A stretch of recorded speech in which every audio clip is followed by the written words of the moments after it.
Magín Díaz, te decía, que me expliques un poco de qué manera se podría hacer una reforma fiscal en donde el gobierno se centre más en los sectores poderosos que ya de muy buena situación económica, de sectores muy rentables, de eficiencia demostrada, pero que esos sectores no tengan la capacidad de transferir en gran cantidad ese aumento. Es posible, aunque no sea de 110 y nos quedemos en 90. Háblame de eso. Vamos a entrar ahora a analizar por sectores, pero por favor. Hay sí, digamos, un dilema. Si la reforma recauda poco, aunque sea estructuralmente buena, ¿verdad? No sabemos lo que es estructuralmente buena, eso es difícil, pero si la reforma recauda poco, el problema de la deuda se va a quedar igual. Y en un par de años estamos repitiendo este programa. Entonces, ahora, si es muy grande, que afecta el crecimiento de la economía, entonces ahí va a haber problemas. Entonces, todas las salidas son difíciles. O sea, no puede ir por una reforma muy pequeña, eso le permitiría ganar tiempo, pero la deuda no va a bajar y vamos a hacer como economía a seguir siendo muy vulnerable, que eso es lo que quiere también evitar el gobierno. Entonces, ahí hay un dilema inicial para el gobierno importante. Ahora, lo que tú dices, vamos a identificar unos cuantos ricos y con eso recaudamos 100.000 millones, por decir algo. Bueno, no, eso no se puede. O sea, en la práctica ningún país ha podido, no hay suficientes ricos para hacer una reforma de la magnitud de la que se necesita aquí.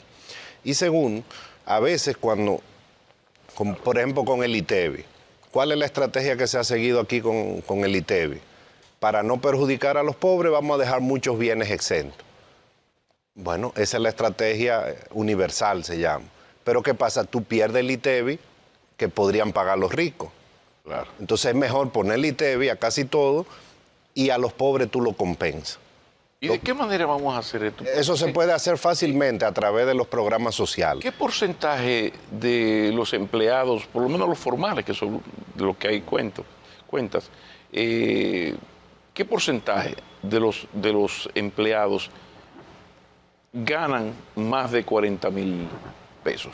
O si tú quieres, míralo al revés. Sí. ¿Qué porcentaje está por debajo del umbral? Del umbral. Del umbral de impuestos sobre la renta ahora debe ser 85%. El 85% no paga. Esto es una economía de salarios bajos. Exacto. Ahora, eso significa, y los salarios mínimos andan 12, 15, sí, 16, 18, 20. Pero ahí hay una cosa. En un país donde el 85% de los que tienen la dicha de trabajar ganan menos de 30.000 pesos, y esos son los que trabajan. Si mete el desempleo y el picoteo... Pero mira una cosa, lo que pasa es... Oye... Los países que recaudan mucho, recaudan mucho del impuesto a la renta personal. Esa es la gran diferencia de recaudación entre América Latina y los países desarrollados. Ahora, una parte de eso es porque los salarios son bajos en esta región, pero una parte es porque el umbral es realmente alto. En otros países, la gente empieza a pagar impuestos sobre la renta desde niveles salariales mucho más bajos. Ahora, eso es un problema de economía política serio. Y fíjate que el gobierno lo está haciendo en el presupuesto. Cada año se congela la indexación del umbral para que haya más personas pagando impuestos sobre la renta. Ahora, como hay tantas distorsiones en el sistema tributario, yo creo que una mala estrategia del gobierno sería tratar de corregir toda la distorsión al mismo tiempo. O sea, ¿qué era lo que quería hacer en el 2021? Yo creo que hay que elegir 2 o 3 impuestos. El ITEVI es uno, puede ser, vamos a enfocarnos en los pilares. ¿Cuáles son los pilares? Renta e ITEVI. Si tú vas a tocar esos 2 impuestos, no toques mucho los impuestos selectivos que ya son altísimos en el país. Por ejemplo, ahora eso va a depender de cuánto quiere recaudar el gobierno. Ahora, yo creo que hay que hacer un esfuerzo. Está la tecnología, está la factura electrónica, está la trazabilidad. Hay que ir contra los evasores. Con algo bien hecho, obviamente. ¿Cómo tú evalúas la lucha contra eso en este gobierno? ¿Hemos mejorado? Bueno, no me gusta hablar de eso porque yo fui director de impuestos. Claro. Entonces, es un poco... Pero sí, es un poco, ¿verdad? Pero ahí están los datos. Los datos es que aquí no ha habido avances considerables contra la lucha no puede haber si las recaudaciones son las mismas del 2019. Porque el caso me dicen que con el ITEVIS hay un nivel de fraude muy alto. Y lo había antes también. O sea, es una lucha de día a día.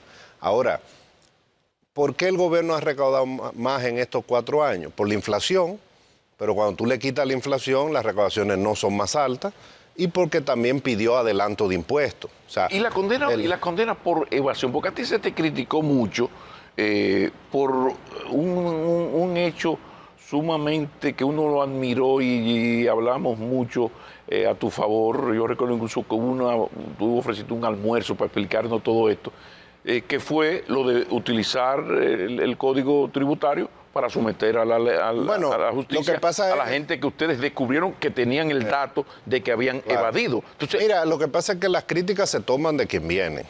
A mí no me criticaron las personas líderes de la sociedad, las personas sensatas. Sí, pero tú sabes lo que pasó, un ruido que uno decía, pero no, eso no es lo que manda el código tributario. O sea, este es un país complicado, Es complicado porque todo el mundo ve que el evasor es el otro. Entonces, ahora, yo creo que hicimos una lucha contra el fraude seria, documentada, con las mejores firmas de abogados del país. Y bueno, ya si este gobierno no quiso seguirlo haciendo, bueno, esa es una decisión política, pero hicimos lo que había que hacer, siempre amparado en la ley. Y ahora no es casi una obligación, no está combinado a hacer eso el gobierno. O sea, en un momento que va a ser una reforma fiscal con las características que hemos presentado aquí. Bueno, no es más importante que nunca el que también el gobierno yo creo diga, que espérate, te parto en dos con la ley en la mano. No, lo que pasa es que no es el gobierno, es la sociedad que lo va a exigir.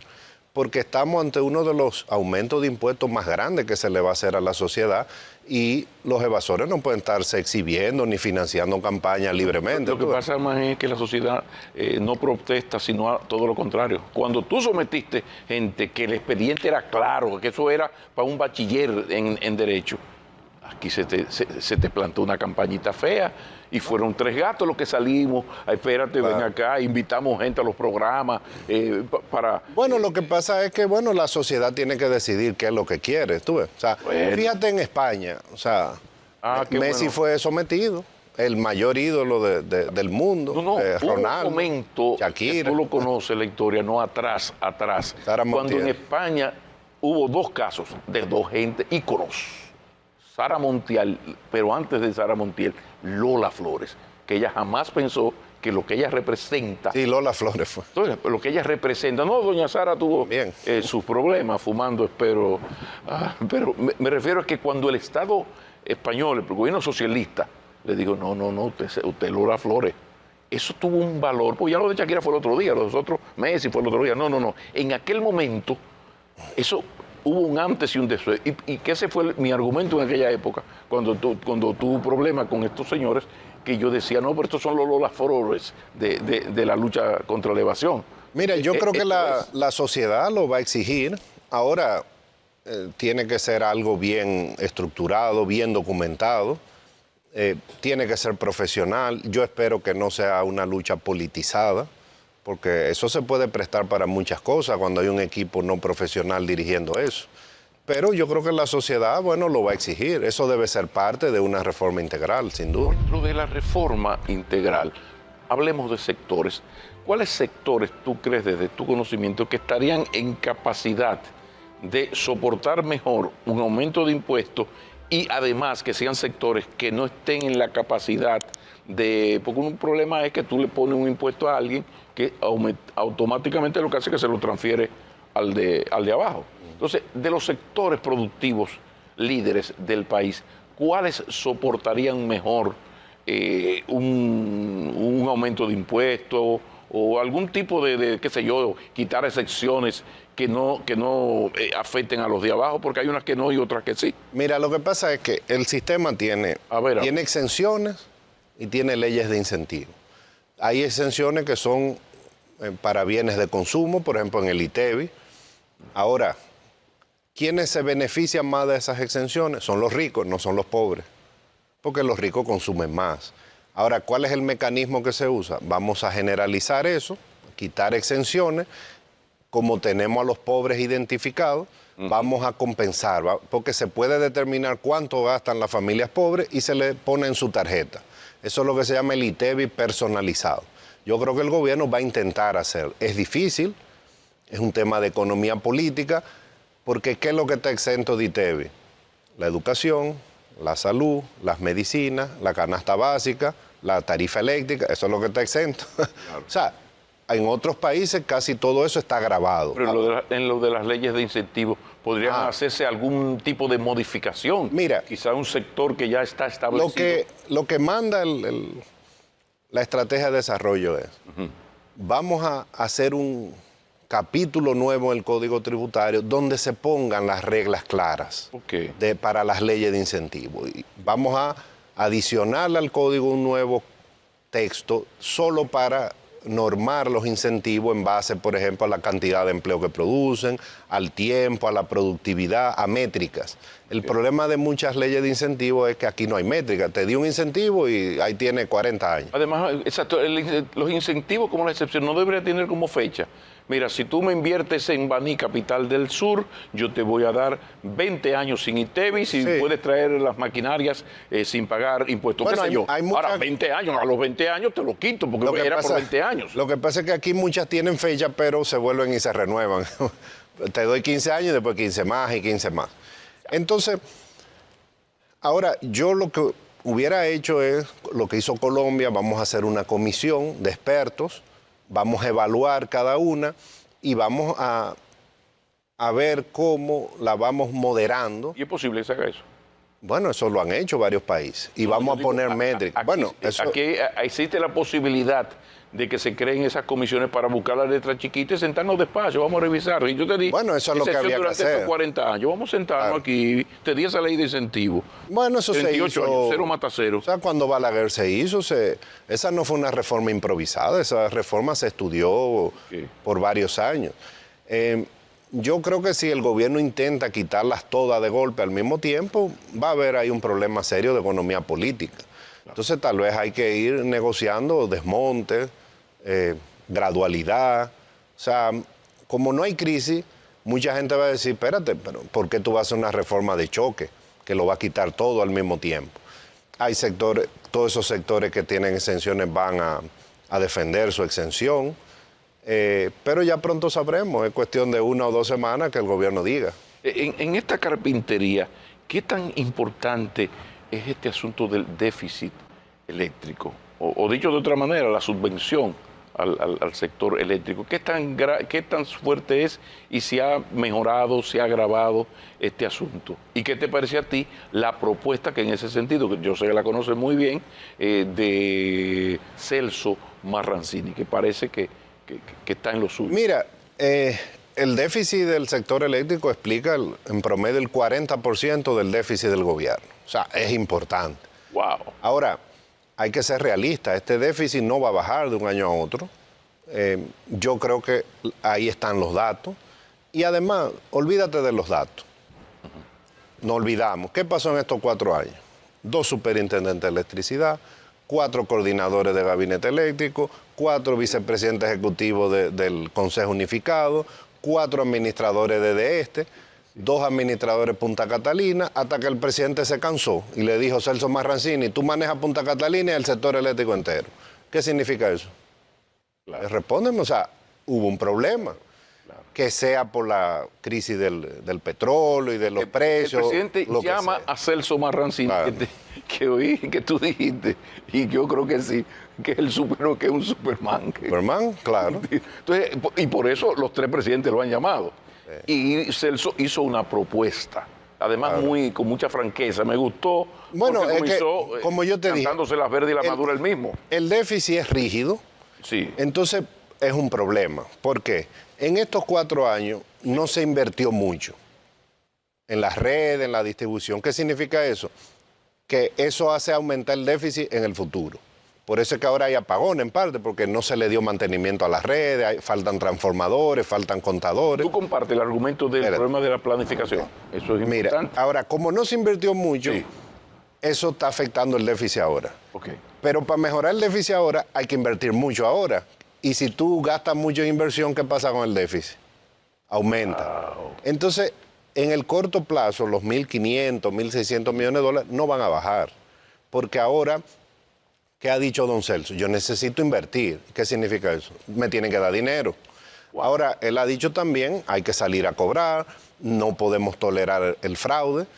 Pero ahora, a mediano plazo es importante el monto que se puede recuperar si se comienza a cobrar. Lo que pasa es, importante. Lo que pasa es que si tú estás pagando tu luz y hay alguien que está haciendo fraude, no es justo.